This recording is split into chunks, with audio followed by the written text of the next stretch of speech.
सर्व पत्रकार बांधवांना जय महाराष्ट्र। संपर्क प्रमुख श्री सुनील शिंदे यांनी प्रास्ताविक केला आणि त्यात त्यांनी सांगितलं की नक्कीच इकडल्या शिवसेनेमध्ये एक चांगलं वातावरण निर्माण होताना दिसतंय। खूप काळानं मी इथे आलो, विशेषतः या भागातले प्रमुख नेते शिवसेनेचे अनिल भैया राठोड यांच्या निधनानंतर इथे विस्कळीतपणा नक्कीच आला। या आवटे साहेब एक खुर्ची लावा। विजयराव आवटे आलेले आहेत। या थोडंसं शिवसैनिकांमध्ये एक पोरकेपणाची जाणीव झाली। काय होईल काय नाही हा संभ्रम थोडा लोकांमध्ये आमच्या निर्माण झाला। ज्या पद्धतीने अनिल भैयांचा तेव्हा विधानसभेत पराभव झाला तो सुद्धा धक्कादायक होता। तो का आणि कसा घडवण्यात आला हेही सगळ्यांना माहिती आहे। मधल्या काळात राजकीय उलथापालथी झाली आहे ते महाराष्ट्रातच झालं। पण इथे जेव्हा आलं तेव्हा आम्हाला एक सगळ्यात आधी जे लक्षात आलं ते म्हणजे शिवसेना किंवा राजकीय पक्ष नाही तर या नगरमधली संपूर्ण राजकीय आणि सामाजिक व्यवस्थाच बिघडलेली आहे। इथे गुंडांचं राज्य सुरू आहे। या नगरमध्ये गुंडांचं राज्य सुरू आहे। झुंडशाही गुंडशाही हीच लोकशाही आणि त्यासाठीच बहुधा हे गुंड हे सरकार पक्षात सामील झाले। इकडले जे आमदार असतील कोणी असतील त्यांचे पोशिंदे असतील। इतक्या विचित्र प्रकरणांची फाईली माझ्यासमोर पडल्या येऊन 2 दिवसात काल रात्रीपासून। हे बिहार मधला हा एखादा भाग आहे का असं मला वाटलं। नगर आमच्या मुंबईमध्ये कधी काळी दाऊद इब्राहिम नावाचा एक गुंड होता, तो नंतर पळून गेला। छोटा शकील नावाचा एक गुंड होता, तोही पळून गेला। अशा अनेक गुंड मुंबईमध्ये आम्ही पाहिले। त्याच्याशी संघर्ष केला शिवसेनेनं आणि पळून आम्हाला घाबरूनच गेले सगळे गुंड। नंतर ते मुंबईमध्ये जमिनी बळकावणं, बरं का, मुंबईमध्ये जमिनी बळकावायच्या मोठ्या मोठ्या, जबरदस्तीनं तिथे जाऊन आपला ताबा सांगायचा, ताबा। आणि मी इथे ताबेगिरी हा शब्द इथे ऐकला खूप वर्षांनी। ताबा घ्यायचा, ताबा। आमच्या मुंबईमध्ये हे दाऊद त्याच्या गँग, सगळ्या गुंडांच्या गँग, ह्या जमिनी माफिया, ही माफियागिरी त्या पद्धतीची।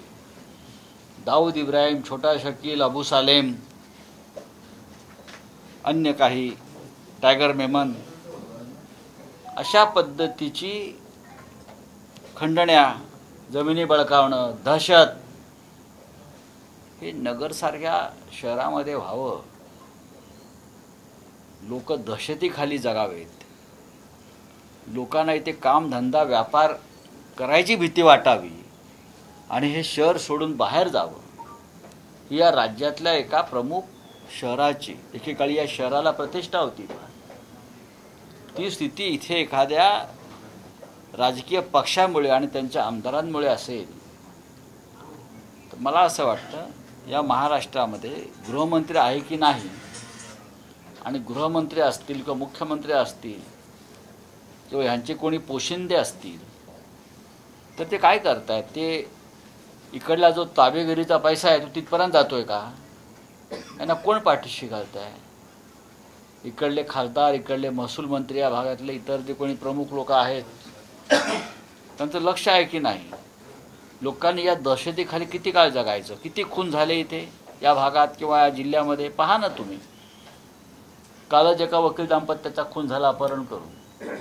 हे सगळ्या आसपासच्या गोष्टी घडत आहेत आणि ह्या खंडणीसाठी आणि ह्या देवस्थानाच्या जमिनी लुटल्या गेल्या, शैक्षणिक भूखंड लुटले गेले.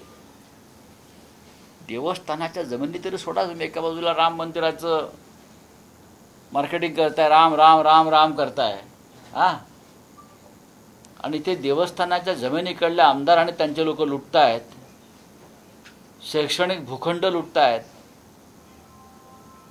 शिवसेनेच्या नगरसेवकांची कामं रोखली जातात. हे आयुक्त जे आहेत इकडे कोणी, त्यांना मी सांगू इच्छितो, ठीक आहे, आम्ही असं ठरवलं आहे की ही गुंडगिरी आणि ही झुंडशाही, अनिल भैया राठोड असते ते त्यांनी नक्कीच इथे एक टक्कर दिली असते, त्यांनी आतापर्यंत दिली आहे. पण मी शिवसैनिकांना सांगितलं आहे, मगाशी माझी संपर्क प्रमुख सुनील शिंदे यांच्याशी चर्चा झाली या विषयावर. काँग्रेसचे इकडले प्रमुख पदाधिकारी मला भेटले, राष्ट्रवादी काँग्रेसचे पदाधिकारी भेटले, इकडल्या पोलिसांना नाही तर गृहमंत्र्यांना माझं आव्हान आहे, ही गुंडगिरी आणि ही जी काय ताबेगिरी म्हणतात तुम्ही, इथं काय ताबामारी, त्या ताबामारीवर कशी छापामारी करायची आम्हाला माहिती आहे. आमचा इशारा आहे या सरकारला, इकडल्या प्रशासनाला, इकडल्या पोलिसांना की ही ताबामारी थांबली नाही, ही दहशत थांबली नाही, ही गुंडगिरी थांबली नाही तर शिवसेना रस्त्यावर उतरेल. आणि नुसती रस्त्यावर उतरणार नाही तर मुंबईत ज्या पद्धतीने आम्ही लढतोय किंवा लढलो किंवा इतर भागात लढतोय, या रस्त्यावर तमाशा होईल नगरच्या. पण तेच करत असताना मगाशी मला काँग्रेसचे नेते किरण काळे ते भेटले, राष्ट्रवादी काँग्रेसचे नेते भेटले, पण त्यांचं असं म्हणणं की महाविकास आघाडी म्हणून या ताबामारी विरुद्ध, आमदारांच्या आणि त्यांच्या गुंड टोळ्यांच्या ताबामारी विरुद्ध एक विराट मोर्चा या नगरमध्ये काढावा. तो पोलीस आयुक्त प्रमुखांच्या कार्यालयावर काढावा, तो इकडल्या ताबामारी टोळीचे जे प्रमुख आहेत आमदार इकडले त्यांच्या घरावर काढावा आणि एक इशारा द्यावा. या संदर्भात आमची तयारी सुरू आहे. या नगरमधली गुंडगिरी, झुंडशाही, लुटमार, खंडणीशाही याच्या विरुद्ध आम्हाला आवाज उठवावा लागेल. राजकारणाचं होतच असतं. पक्ष संघटनेसाठी आम्ही इथे आज आलेलो आहोत, बांधणीसाठी मेळावा आहे आमचा. पण मला भेटलेला इकडला प्रत्येक माणूस, मग शिवसैनिक असेल, इतर पक्षाचा असेल, सामान्य नागरिक असतील, प्रत्येकानं नगरच्या गुंडगिरी विरुद्धच माझ्याकडे तक्रार केली. नगरची गुंडगिरी ही तुमची ताबामारी, व्यापारी मला भेटले, आम्हाला व्यापार करणं मुश्किल झालं, साधं दुकान चालवणं मुश्किल झालं म्हटलं. इथे आम्हाला हे महाराष्ट्रातल्या एका शहरामध्ये घडत आहे आणि भारतीय जनता पक्ष नैतिकतेच्या गोष्टी मारतो. ठीक आहे, पाहू आम्ही, पण ही लढाईला सुरुवात झाली आहे म्हणाव्या गुंडगिरी विरुद्ध. आणि शिवसेना जेव्हा गुंडगिरीच्या विरुद्ध उभी राहते तेव्हा ती गुंडगिरी पूर्णपणे आम्ही मोडून काढतो. जा, काय हवं ते करा, रस्त्यावरती तुम्ही उतरता का आम्ही उतरतोय बघतो, तुम्ही गुंड असाल तर आम्ही महागुंड आहोत. बोला काय अजून. मनोज जरांगे पाटील यांच्या सर्व मागण्या पूर्ण झाल्या, मात्र आता कुठेतरी आता त्यांना फसवणूक झाल्याचं आता बोललं जातं. काय त्यांनी बोललं पाहिजे ना, माझी फसवणूक झाली आहे म्हणून. ते तर मुख्यमंत्र्यांना मिठी मारताना पाहिलं मी, आम्हाला आनंद झाला. मुख्यमंत्र्यांना कडकडून त्यांनी मिठी मारलेली आहे. त्यांच्या समाजाचं काय संपूर्ण आता म्हणणं आहे ते समजून घ्यावं लागेल. आम्ही कोणत्याही परिस्थितीत या विषयावरती कोणते राजकारण करू इच्छित नाही. जर सन्मानानं हा तोडगा निघाला असेल आणि श्री मनोज जरांगे पाटील समाधानी असतील आणि त्यांनी ज्या मागण्या केल्या होत्या त्यांच्या गावातून निघताना त्याबाबत ते समाधानी असतील तर त्याच्यावर आमचं काहीच म्हणणं नाही आहे. पण लोकांनी काही शंका उपस्थित केलेल्या आहेत. लोकांचं असं म्हणणं आहे की तोंडाला पानं पुसली आहेत, ही फसवणूक आहे, असे विविध प्रकारचे मी आज प्रतिक्रिया पाहतो तर मला त्याच्यावरती आम्हाला बोलायचं नाही. मला असं वाटतं, आम्हाला असं वाटतं की या महाराष्ट्रामध्ये सामाजिक शांतता नांदावी. कोणताही समाज एकमेकाच्या विरुद्ध उभा राहू नये. हा महाराष्ट्र एक संघ असावा. पण पोलीस माझं काही वाकडं करू शकत नाही. आमचा बॉस सागर बंगल्यावरती बसलेला आहे असं निलेश राणे म्हणताय. अधिकाऱ्यांच्या कानाखाली देखील मारा आणि बुलडोझर राज्य आणायचं. आपला बॉस सागर बंगल्यावर असं निलेश राणेंनी. ठीक आहे ना, कोणाचा बॉस सागर बंगल्यावरती असतो, कोणाचा बॉस अशा प्रकारे पाकिस्तानात बसलेला असतो. ही जी भाषा आहे असं कोणी करत असेल या राज्यामध्ये तर गृहमंत्री देवेंद्र फडणवीस यांनी त्याच्यावरती भाष्य केलं पाहिजे. मी दुसरं कोणी काय अशी भाषा करत असेल त्याच्यावरती गृहमंत्री आहेत, गृहमंत्र्याने पुढे येऊन सांगायला पाहिजे. या महाराष्ट्रातली सामाजिक स्थिती बिघडवायचं काम चालू आहे आणि त्याच्यावर निवडणुका लढणार असाल तुम्ही तरी चुकीचं आहे. असं आहे की प्रभू श्रीरामाच्या नावानं जर कोणी दंगे करणार असतील तर मला असं वाटतं की हा प्रभू श्रीरामाच्या विचारांचा पराभव आहे. एक लक्षात घ्या, तुम्ही मतं तुम्ही केलेल्या कामावर मागा. रामाच्या नावावर भीक किंवा देवाच्या नावावर भीक हे भिकारीसुद्धा मागतात. कामाच्या नावावर मतं मागा आणि तुम्ही दाखवा तुमची कर्तव्याने. मराठा समाजाला आरक्षणाचा विषय केल्यानंतर ओबीसी समाजाला आता असं घटकाला असं वाटायला लागलं आता आपलं आरक्षण राहणार नाही, टिकणार नाही. मला असं वाटत नाही की आमची भूमिका अशी आहे की कोणाचंही काढून काही देऊ नका. मग धनगर समाज असेल, मराठा समाज असेल, त्यांना तुम्ही देताय ते दुसऱ्याचं ओरबडून देऊ नका. प्रत्येकाचं समाधान होईल अशा प्रकारचा निर्णय व्हावा. पण काल मुख्यमंत्र्यांनी ज्या प्रकारे गुलाल उधळला, मला असं वाटतं की दुसरा समाज हा अस्वस्थ आहे आणि राज्यात असं होऊ नये. पंकजा मुंडे यांनी पण सांगितले की धक्का न लागणार तर सरकारने ते सांगावं. म्हणजे आता भाजपमध्ये म्हणजे राज्यकर्त्यांमध्ये सुद्धा मी या राज्यामध्ये असं प्रथमच पाहिलेलं आहे की कॅबिनेटमधले 10 मंत्री या विषयावर 10 तोंडानं बोलत आहेत. सरकारमध्ये एकवाक्यता आणि एकमत नाही. मुख्यमंत्री एक बोलत आहेत, त्यांचे मंत्री वेगळं बोलत आहेत. मुख्यमंत्री हे सरकारचे प्रमुख असतात. मुख्यमंत्री बोलतात म्हणजे सरकारची भूमिका आहे. पण मुख्यमंत्र्यांनी घेतलेल्या भूमिकेच्या विरुद्ध अनेक मंत्री जेव्हा भूमिका मांडतायत तेव्हा सरकारमध्ये एकवाक्यता नाही. सदावर्ते म्हणजे सरकारचं बोलकं बावलं आहे. मला माहिती नाही, असं मनसे म्हणतात. मला माहिती. इंडिया आघाडीतून आता नितीश कुमार पण बाहेर पडतात, म्हणजे ममताजी पण बाहेर पडतात, आपवाले बाहेर पडतात. आघाडीची सगळी स्थिती उत्तम आहे, उत्तम आहे, अत्यंत उत्तम आहे. मुळात ममता बॅनर्जी या इंडिया आघाडीतून बाहेर पडलेल्या नाहीत. आप इंडिया आघाडीतून अजिबात बाहेर पडलेली नाही. नितीश कुमार यांचा हा खेळ नेहमी चालू असतो. त्यांचं मानसिक स्वास्थ्य ठीक नाही. आम्ही त्यांना फार जवळनं ओळखतो. गेल्या काही दिवसापासून ते आजारी आहेत. त्यांची काही व्यक्तिगत कारणं असू शकतात. पण नितीश कुमार हे आमच्यापासून दूर गेल्यामुळे बिहारच्या राजकारणावरती काही परिणाम होईल असं मला वाटत नाही. बिहारमध्ये तेजस्वी यादव आणि काँग्रेस आणि इतर लहान पक्ष हे मिळून त्यांची आघाडी मजबूत आहे. आपचं म्हणाल तर दिल्लीमध्ये आप आणि काँग्रेसचं गठबंधन झालेलं आहे. लवकरच ते जाहीर होईल.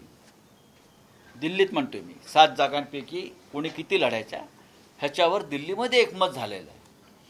पंजाब हे स्वतंत्र राज्य आहे. पंजाबमधली परिस्थिती थोडीशी वेगळी आहे, जशी केरळमधली आणि बंगालमधली. पण या तिन्ही राज्यामध्ये मी खात्रीनं सांगतो भारतीय जनता पक्षाचा पराभव. कुठे तृणमूल काँग्रेस करेल किंवा आप करेल आणि शेवटी हे इंडिया आघाडीतच राहणार आहे.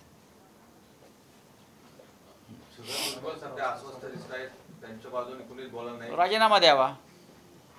इतकं अस्वस्थ मनानं त्यांनी मंत्रिमंडळात राहू नये. मुख्यमंत्री एक भूमिका घेतात, तुम्ही एक घेताय. तुमच्यामध्ये जर मतभेद असेल मंत्रिमंडळामध्ये तर तुम्ही ते शिवसैनिक आहेत पूर्वाश्रमीचे, स्वाभिमान आहे त्यांच्यामध्ये असं मी मानतो. त्यांनी दूर व्हायला पाहिजे या सगळ्यात. इंडिया आघाडी को छोड़कर आप नीतीश कुमार भी बीजेपी के साथ जा रहे हैं, उसको लेकर आप क्या? देखिए, नीतीश कुमार जी मुझे लगता है आज या कल उनका एक नया मार्ग निकाल रहे हैं। हमें पहले से उसका अंदाज था कि कुछ हो रहा है, लेकिन बिहार में तेजस्वी यादव और कांग्रेस पार्टी और छोटे दलों ने मिलकर एक बहुत ही मजबूत गठबंधन बनाया है और बीजेपी के सामने एक चैलेंज लेकर खड़े हो गए और बिहार में हमको इंडिया आघाड़ी को अच्छा यश मिलेगा। नीतीश कुमार आते जाते रहते हैं। अभी अयोध्या में राम है तो बिहार में पलटू राम है। हाँ, ये दो राम की राजनीति ये लोग कर रहे हैं। अब पलटू राम तो बोले तो बीजेपी को बोलना चाहिए कि बीजेपी का ये कहना था, अमित शाह जी का ये कहना था। जब नीतीश कुमार जी लालू के साथ गए तो अमित शाह ने कहा था कि अब हम नीतीश कुमार को कभी हमारे साथ नहीं लेंगे, चाहे हमारे दरवाजे पर हाथ जोड़कर भी खड़े रहे। तो नीतीश कुमार अब एनडीए के मेंबर नहीं बनेंगे, ये मेरा बिहार के जनता को वचन है। अब यह वचन का क्या हो गया? क्या हो गया? तो सबसे बड़े पलटू राम ये बीजेपी के लोग हैं। तो अयोध्या का राम अलग है या और ये पलटू राम अलग है। सर, दूसरी बात, जिस तरह से राहुल गांधी ने यात्रा निकाली है, उनकी यात्रा के ऊपर हल्ले हो रहे हैं, उनकी यात्रा को रोका जा रहा है, उसको किस तरह से? यात्रा रोकने के लिए पूरी कोशिश ये लोग कर रहे हैं। इसका मतलब आप डर रहे हैं। आप एक जगह पे 400 पार, क्या इस आपकी बार 400 पार, तो डरते क्यों हो? आपके मन में डर क्यों है? राहुल गांधी का, महाराष्ट्र में शिवसेना का, फिर आप डर क्यों रहे हो? अगर आपको 400 पार का इतना विश्वास है तो आपको डरने की जरूरत नहीं है। मैं आपको ये कहना चाहता हूँ, डरो मत, हमारा सामना करो। लेकिन राहुल गांधी चाहे मणिपुर हो चाहे असम हो, आगे जा रहे हैं, रोकने की कोशिश की है, उनके काफिले पर हमले हुए हैं और फिर भी उनकी यात्रा आगे चल रही है। एकीकडे महाराष्ट्रामध्ये नीतीशांनी खुल्या धमकी देतात पोलिसांना, दुसरीकडे अजित पवारांचा मुलगा पार्थ पवार ह्या गुंडांच्या घरी जाऊन भेटतो, हे कसं पाहतो? नाही, मी नगरमध्ये पाहते गुंडगिरी ना, हे राज्यच गुंडगिरीच्या पायावर उभं आहे। मी आज नगरमध्ये आहे, नगरच्या आमदारांच्या गुंडगिरीच्या कथा तुम्ही ऐकाल तर तुम्ही बिहारच्या कथा विसराल।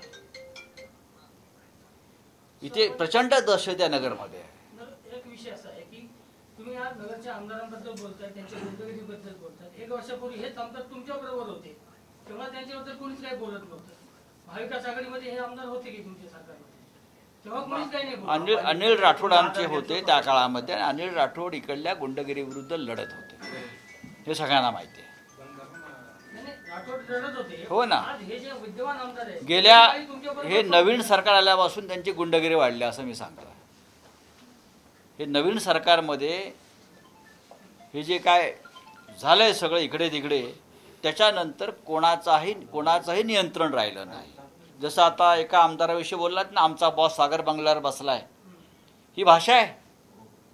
कोणाचा बॉस कुठे आहे एकदा स्पष्ट होऊ द्या गुंडगिरीच्या बाबतीत।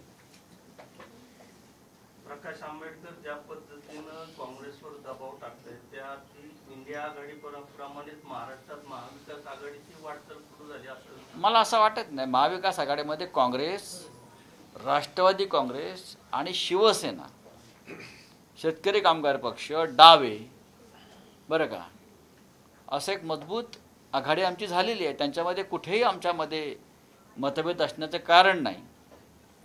इतर पक्षांशी चर्चा सुरू आहे। वंचित बहुजन आघाडी म्हणजे ॲडव्होकेट प्रकाश आंबेडकर यांच्याशी सकारात्मक चर्चा सुरू आहे। आपण एक सगळ्यांनी ठरवायला पाहिजे, आम्ही असं नेहमी म्हणतो की तुम्हाला काँग्रेसची जिरवायची आहे की भाजपला हरवायचं आहे, हा तुम्ही निर्णय घ्या सगळ्यांनी। आम्हाला असं वाटतं एकमेकाची जिरवायला पुढला भरपूर काळ आहे, आधी भाजपला हरवायचं आहे। वंचित बहुजन आघाडीला जे हवं आहे ते आघाडी द्यायला तयार आहे आणि आम्ही त्यांना अत्यंत सन्मानानं आमंत्रित केलेलं आहे। 30 तारखेच्या बैठकीला वंचित बहुजन आघाडीचे प्रतिनिधी चर्चेसाठी उपस्थित राहणार। शिवसेना महाराष्ट्रामध्ये लोकसभेच्या किती जागा लढू आणि नगरच्या 2 जागा दावा करता होतो? शिवसेना महाराष्ट्रामध्ये लोकसभेच्या 23 जागा लढणार आहे। पुढे बोला। नितीश कुमारांनी आता राजीनामा दिला. नगरमधले 2 आहेत त्या. नगरमधली शिर्डी तर नक्कीच आहे त्या भागातली. जर काँग्रेसने आम्हाला ही लढण्याची संधी दिली, ही जागा आहे ती लढू आम्ही. आमच्याकडे उत्तम उमेदवार आहेत 48 मतदारसंघामध्ये. आम्हाला उमेदवारांची वानवा नाही. जर काँग्रेसने सांगितलं ही जागा राष्ट्रवादीकडे आहे, जर त्यांनी आम्हाला सांगितलं की जागा शिवसेना लढेल का, आम्ही त्यांना ताबडतोब हो सांगू. 23 जागा डिक्लेअर करता, याचा अर्थ जागा वाटप फायनल झाले. जागा वाटप पूर्ण फायनल झालं आहे. काँग्रेस किती आणि राष्ट्रवादी किती आहे? बघा, ते मी तुम्हाला शिवसेनेचा आकडा सांगितला, जो गेली 30 वर्षापासून आम्ही जो लढतो, साधारण तेवढ्या त्या आसपास जागा आम्ही लढू. नितीश कुमारांनी आता राजीनामा दिला, आताची नवीन लेटेस्ट बातमी. हो, मुख्यमंत्री देऊ त्यांना. त्यात नवीन काय आहे? त्यांचा छंद आहे तो. त्याच्यामुळे त्यांच्या छंदाचा आड आम्ही येत नाही. सर, एक वेगळा प्रश्न आहे. तुम्ही ज्येष्ठ पत्रकार आहात, आमच्या सर्वांचे आदर्श आहात. गेले 5-6 वर्षापासून एकूणच राजकारणातले जे काही बदलतं राजकारण, कोणाला बोलण्याला धर्मन राहिले नाही, कोणाच्या वागण्याला धर्मन राहिले, एक पत्रकार म्हणून तुम्ही कसं पाहता याकडे? याचं कारण असं आहे की महाराष्ट्राची ही परंपरा कधीच नव्हती. महाराष्ट्र या देशातल्या राजकारणाच्या दृष्टीनं सगळ्यात सुसंस्कृत राज्य होतं. राजकारण आणि प्रशासनामध्ये महाराष्ट्राला प्रतिष्ठा देशात लाभली होती. पण दिल्लीमधल्या राज्यकर्त्यांनी महाराष्ट्राला बदनाम करण्याचा प्रयत्न चालवला राष्ट्रीय स्तरावर. त्याचं चित्र आपण पाहतो. महाराष्ट्रामध्ये इतका कमालीचा द्वेष आणि आकस एकमेकाविरुद्ध राजकारणात कधीच नव्हता. राजकीय मतभेदापलीकडे आम्ही नाती टिकवून ठेवली होती. पण आज भारतीय जनता पक्षाचं राजकारण इतकं घसरलेलं आहे दिल्लीतून आणि महाराष्ट्रातून, की राजकीय विरोधक हा दुश्मन आहे, शत्रू आहे, आणि त्याला कुटुंबासह खतम केलं पाहिजे अशा पद्धतीचं वातावरण या राज्यात दुर्दैवाने निर्माण झालं आहे. आम्ही बाळासाहेब ठाकरे असतील, माननीय शरद पवार असतील, विलासराव देशमुख असतील, वसंतदादा पाटील, वसंतराव नाईक, बरं का, यशवंतराव चव्हाण, बॅरिस्टर अंतुले, असे अनेक राज्यकर्ते पाहिले. पण इतकं खालच्या स्तरावर द्वेष, सूड, बदला अशा प्रकारचं राजकारण हे गेल्या 5-6 वर्षात महाराष्ट्रात जे दिसतं आहे, हे महाराष्ट्राच्या संस्कृतीला, प्रतिष्ठेला काळिमा फासणार आहे. नितीश कुमारांनी आता राजीनामा दिला, आता सुपूर्द केला. देऊ द्या ना, देऊ द्या. त्यांना अधूनमधून विस्मरणाचा झटका येतो. माझ्या माहितीप्रमाणे त्यांचा वैद्यकीय अहवाल असा आहे की त्यांची 75% मेमरी ही लॉस झालेली आहे. हे मी सत्य सांगतो आहे. ते आजारी आहेत आणि मानसिकदृष्ट्या जास्त आजारी आहेत, आणि त्यांना अधूनमधून विस्मरण होतं. त्यांची स्मृती परत आली की ते परत इंडियामध्ये येतील. पंकजा मुंडे म्हणताय की आता 1 मराठा लाख मराठा, आता 1 लाख ओबीसी असं म्हणा. आता त्यांनी एक नवीन घोषणा. या राज्यामध्ये हे असंच चालणार आहे का, हा विचार सगळ्यांनी एकत्र बसून केला पाहिजे. आणि यासाठी राज्याला एक खंबीर आणि सर्वसमावेशक नेतृत्वाची गरज आहे. दुर्दैवाने आज ती नाही. चला, थँक्यू, धन्यवाद.